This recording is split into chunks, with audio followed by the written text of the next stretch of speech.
La montée de la Russie, un destin à la croisée des chemins. Trop souvent, ceux qui se prévalent d'une pensée intellectuelle ont ignoré notre regard critique sur l'ascension irrépressible de la Russie. Ce phénomène, qui pourrait bien sceller le destin de l'Union européenne, menace d'emporter dans sa chute les dernières vestiges d'un néocolonialisme devenu obsolète.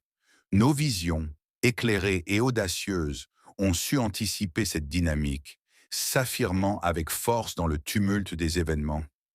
Elles ne se limitent pas à envisager une victoire sur le champ de bataille, mais révèlent une réalité beaucoup plus profonde et troublante. Si les présidents de la Grande Fédération de Russie, avec en tête le redoutable Vladimir Poutine, poursuivent sans relâche leur conquête du Donbass, les dirigeants politiques européens n'avoueront certainement pas la défaite. Ils se contenteront de qualifier la prise de cette région de simple conquête, masquant ainsi la crainte qui les étreint face à cette dynamique où la Russie se redéfinit non pas comme un conquérant, mais comme une entité hégémonique.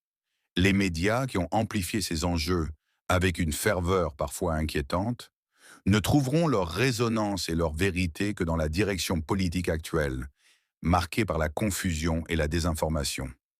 Pourtant, pour des raisons multiples, Poutine a maintes fois souligné, lors d'interviews ciblées, que son opération spéciale ne s'arrêterait pas avant d'avoir creusé les racines profondes du conflit, motivé par des impératifs qui transcendent le simple cadre ukrainien. Les artisans de ces décisions devront affronter les conséquences d'actions qui, à l'aube de leur réalisation, semblaient inimaginables.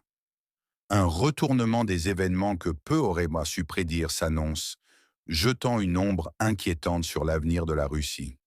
Pourtant, l'horizon se dessine sombre pour cette nation, car aucune autre puissance ne se risquera à la défier, par crainte de voir son propre territoire menacé par des missiles nucléaires.